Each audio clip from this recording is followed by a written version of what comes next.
আলাইহিস সাথে সম্পর্ক প্রায় 4 বার হয়েছে। কয়বার?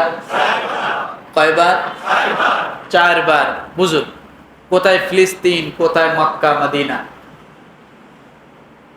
কিন্তু রাসূল সাল্লাল্লাহু আলাইহি সাল্লামের সঙ্গে সম্পর্ক এই বাইতুল মুকাদ্দাসকে ঘিরে কয়বার? 4 বার। প্রথম যখন এই বাইতুল মুকাদ্দাস মসজিদকে ঘিরে যখন রাসূলের সাথে সম্পর্কটা কেমন ছিল দেখেন, আমি ভেঙে ভেঙে বলছি। প্রথম পারস্যরা যখন পারস্যদের হাত থেকে বাইতুল মুকাদ্দাসকে দখল করে নেয় অগ্নি পূজকরা, মুশরিকরা।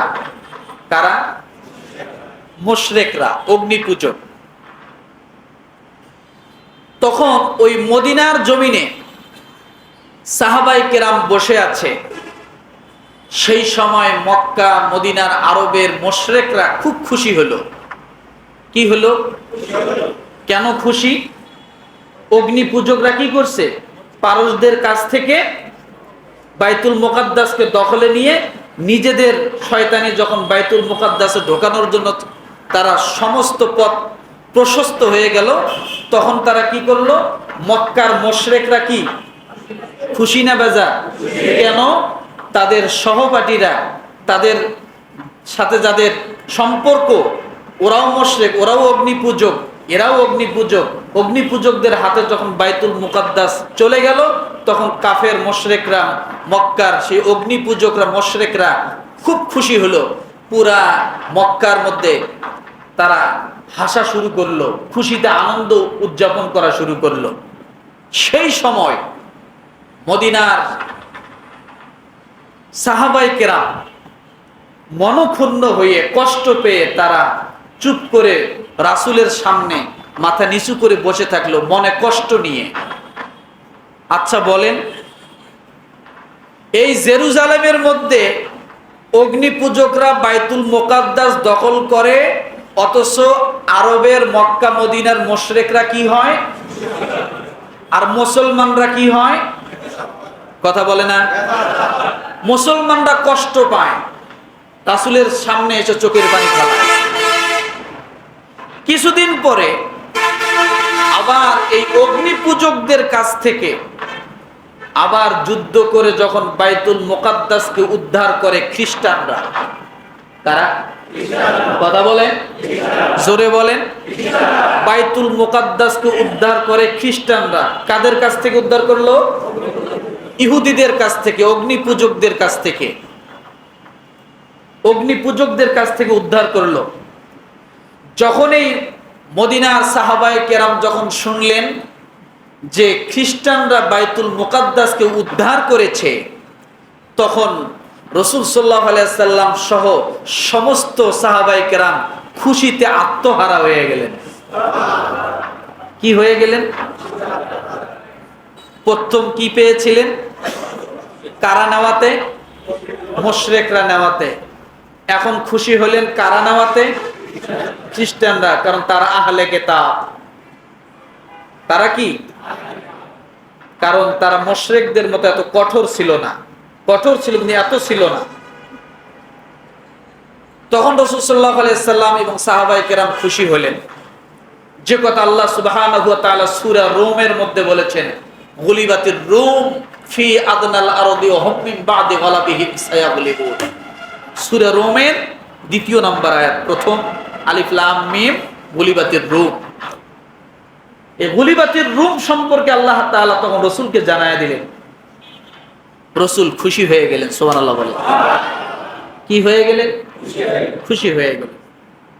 তাহলে বোঝা গেল রাসূলুল্লাহ সাল্লাল্লাহু আলাইহি সাল্লাম তার জীবদ্দশায় সেই জেরুজালেমের বাইতুল মুকাদ্দাসের সঙ্গে তার একটা সম্পর্ক ছিল বিদায় এক সময় কষ্ট পেলেন, আবার এক সময় কি খুশি হলেন। তার মানে এখান থেকে বোঝা গেল জেরুজালেমের সঙ্গে আমার রাসূলের এবং সাহাবায়ে কেরামের, মুসলমানের সঙ্গে একটা সম্পর্ক ছিল। যখন হাতছাড়া হয়ে যায় কষ্ট পায়, যখন আবার হাতের মধ্যে চলে আসে তখন কি হয়? খুশি হয়, যদিও হাজার হাজার মাইল দূরে। তাহলে বোঝা গেল রাসূলুল্লাহ সাল্লাল্লাহু আলাইহি ওয়াসাল্লামের সাথে বাইতুল মুকাদ্দাসের কি আছে? সম্পর্ক আছে। এক। দ্বিতীয় নম্বরে আল্লাহ সুবহানাহু ওয়া তাআলা সূরা বনি ইসরাঈলের প্রথম নম্বর আয়াত, সুবহানাল্লাযী আসরা বিআবদিহি লাইলাম মিনাল মাসজিদিল হারামি ইলাল মাসজিদিল আকসা। কোন সূরা? সূরা বনি ইসরাঈল। আর খুশির সংবাদ আল্লাহ কোন সূরা দিয়েছিলেন? সূরা রোমের কত নম্বর আয়াত? দ্বিতীয়, অর্থাৎ শুরুতেই। দ্বিতীয় নম্বরে রাসূলের সঙ্গে বাইতুল মুকাদ্দাসের সম্পর্কটা কি? আল্লাহ তাআলা সূরা বনি ইসরাঈলের প্রথম নম্বর আয়াতে বলেন, সুবহানাল্লাযী আসরা বিআবদিহি লাইলাম মিনাল মাসজিদিল হারাম ইলাল মাসজিদিল আকসা। আমি মসজিদুল হারাম থেকে মসজিদুল আকসা পর্যন্ত আমার রাসূলকে আমি আল্লাহ তাআলা ভ্রমণ করিয়েছি। কি করিয়েছি?